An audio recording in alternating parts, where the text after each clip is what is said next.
Hi, everybody, and welcome back to the Upper Room. This week, I wanted to give our Protestant brothers and sisters a little bit of insight on why we honor the saints.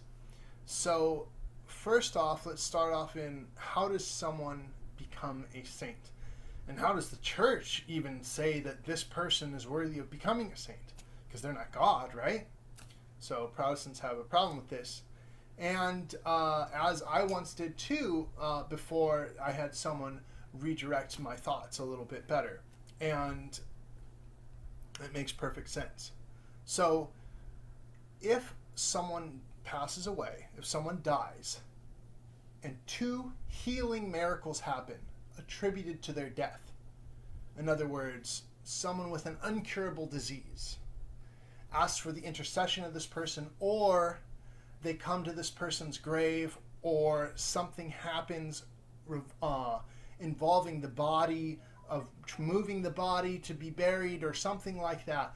If some incurable diseases, or someone's blind and now they see, someone has cancer and now it's gone, someone has an incurable brain disease and then all of us they're dying. It's like in a couple of years they're going to die, and then all of a sudden it's completely gone, and it happened after they came in contact with that body or that particular person. When these miraculous things begin to happen revolving around that person, the church, the Catholic Church, then begins an investigation and looks into that person's life. Because it's the miracles that brought everyone's attention to them, because the church can't create miracles. The church can't take away someone's cancer. The church can't make someone see. Okay, only God can do that. So you see that it's God that makes them saints, not the church. The church just acts accordingly and gives them the name that God had already given to them. God has made them saints by creating these miracles. So he is telling us this person is worthy of honor, is honorable by the miracles. So the church acts accordingly with what God has done through this person by the miracles, and then the church looks into their life, and they will review their life, and they'll send people out to investigate people that they knew, ask them what type of person they were, look at the kind of works they did, what kind of fruits they produced throughout their life. Were they charitable? Were they kind? Were they forgiving? All these things, they look into this stuff. And if there's enough evidence, the person can be canonized. One miracle happens, they are deemed blessed. Two miracles happen, that person becomes a saint. Well, how does someone deem something a miracle? Well, they have a group of people externally that's, from the church and stuff, that investigate the miracle and try to prove it with science, doctors, all the basic stuff that we use in our natural realm to prove something. When it's irrefutable, there's no possible way that there's any explanation that this person has no cancer anymore, that this person can see again, or anything like that, it's deemed a miracle. So there's scientific investigation pertaining to it, and then there's the religious side that looks into their life. And once all these things are conclusive, and they can see that this person clearly, was walking with Jesus, was walking with Christ, was doing the things that Christ taught, was preaching the gospel, was doing all of these things, was charitable, was taking care of the poor, all of these amazing and beautiful things.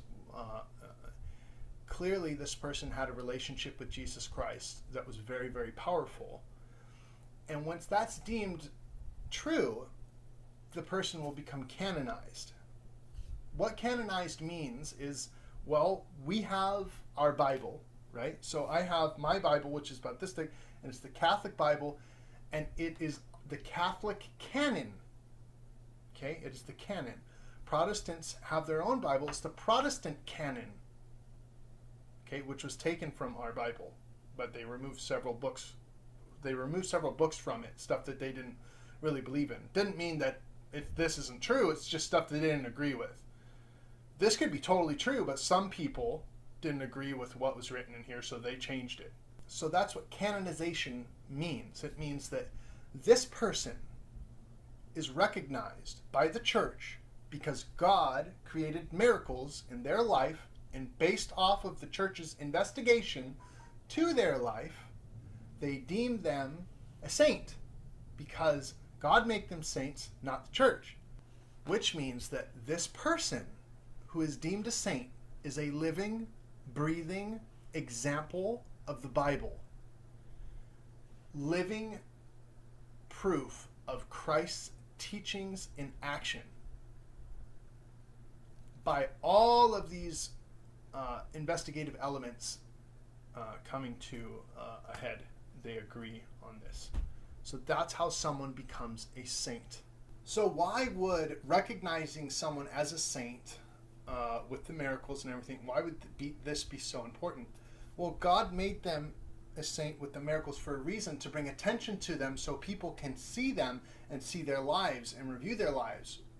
Why is that important? Because the fruits that they produce, if they have wrote things or painted things, maybe God has taken them places, showed them things, told them other things, gave them insight to things, because even Christ himself told to his disciples, to you these parables have been revealed, but to others they've been hidden. So Jesus reveals things to his disciples.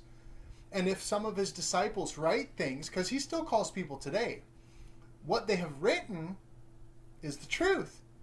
Because God wouldn't make a liar a saint. So this just knocks sola fide out of the water. Sola scriptura just doesn't even exist because of this reason. Because what the saints have written throughout the ages, and because what they've written and God have made them saints, means what they wrote is true. Lots of saints have gone to hell, purgatory, come back and wrote about it, and things like that, and then later they become saints because God makes them saints. So that's why it's important to look at the fruits that they produced and review their lives and look into them, because they're God's greatest work. And that's how we know that they're in heaven with God, because of the miracles. The devil can't make those kind of miracles happen, healing miracles. The devil destroys. He ruins. He scatters. He destroys things. He doesn't build up. He doesn't renew. He doesn't heal. He doesn't create life. He destroys it. So it's not the devil, because he can't do that. So thanks again for watching Upper Room. I hope this little informative video on how a saint is made will help you, and to come to a better understanding of why we honor the saints and we ask them to pray for us, just like I would ask you to pray for me. So thanks again. See you next week.